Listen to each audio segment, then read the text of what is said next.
Hello दोस्तों, आज के इस वीडियो में गांव का ब्याज निकालने का तरीका बताऊंगा।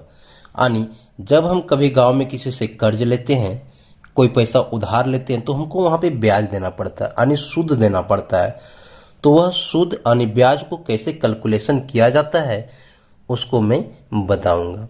गांव का ब्याज कहने का मतलब है कि हम जब भी गांव में किसी से पैसा उधार लेते हैं ना, तो वहां पे मुझे महीने का ब्याज देना पड़ता है, यानी महीने का ब्याज देना पड़ता है। ठीक है, लेकिन यही क्या होता है कि जब हम कभी किसी बैंक से लोन लेते हैं, क्या करते हैं, बैंक से लोन लेते हैं या कोई फाइनेंस कंपनी से बैंक लेते हैं लोन, तो वहां पे मुझे ईयरली देना पड़ता है। क्या देना पड़ता है? ईयरली इंटरेस्ट देना पड़ता है, यानी वार्षिक ब्याज देना पड़ता है। ठीक है, वार्षिक ब्याज देना पड़ता है। लेकिन गांव में जब हम किसी से महाजन से, जिसको यानी जो गांव में जो मुझे पैसा देता है ना, उसे हम लोग महाजन कहते हैं, देनदार कहते हैं। तो वह जब हमको कोई पैसा उधार देता है ना, तो वह मुझे महीने का ब्याज जोड़ के ले लेता है, यानी एक महीने में जो ब्याज होता है वो ले लेता है।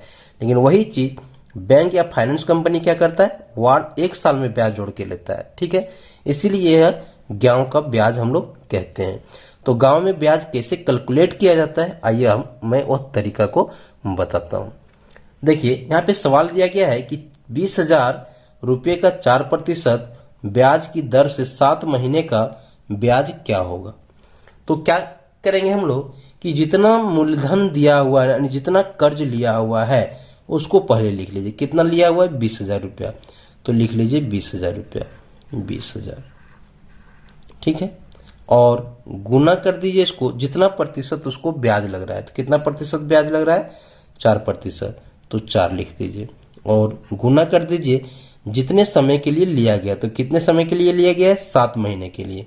तो यहाँ पे लिख दीजिए 7। ठीक है, यहाँ पे 7 लिख देते हैं और बट्टा कर दीजिए इसको 100 से, बट्टा 100 कर दीजिए। ठीक है, काटिए, अगर कुछ कटता है तो काट दीजिए। 1 0 से 1 0, 1 0 से 1 0।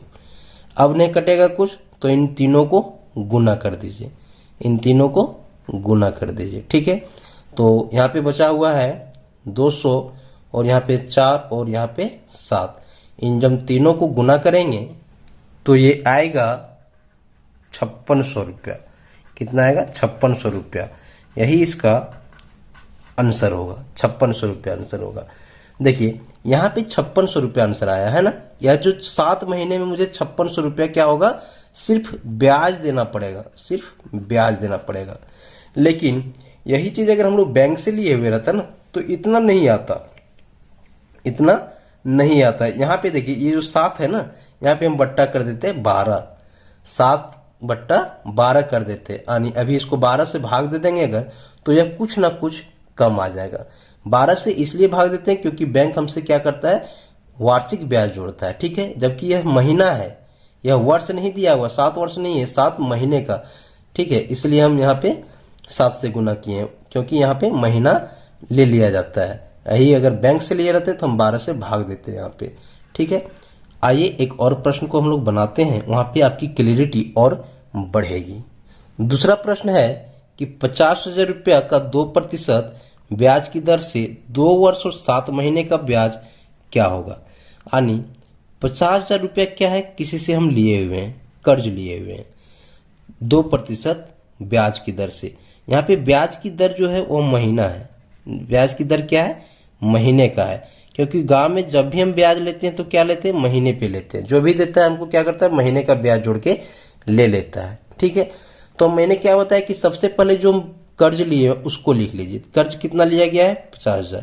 तो यहाँ पे लिखिए 50,000 और इसको गुना कर दीजिए जितना प्रतिशत दर से लिया गया है। तो 2% की दर से लिया गया है तो 2 लिख दीजिए और गुना कर दीजिए इसको समय से। तो समय कितना? 2 वर्ष और 7 महीने।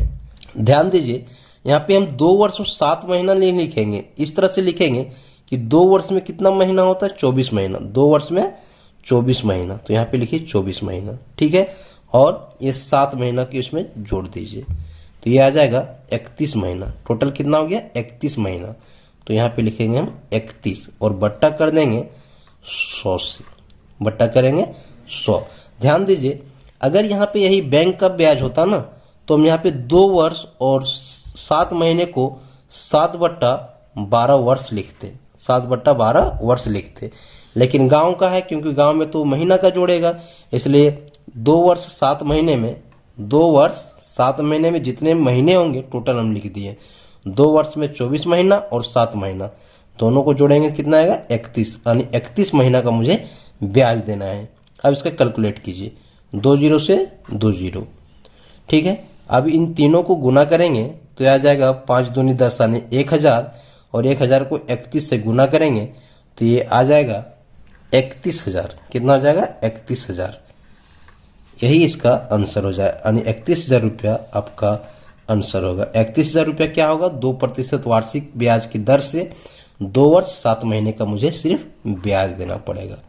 जब हम गांव में किसी से कर्ज लेते हैं तो इसी तरह से उसका कैलकुलेशन करके हम पैसा देते हैं, और वो भी हमसे इस यही कैलकुलेशन के हिसाब से पैसा लेता है।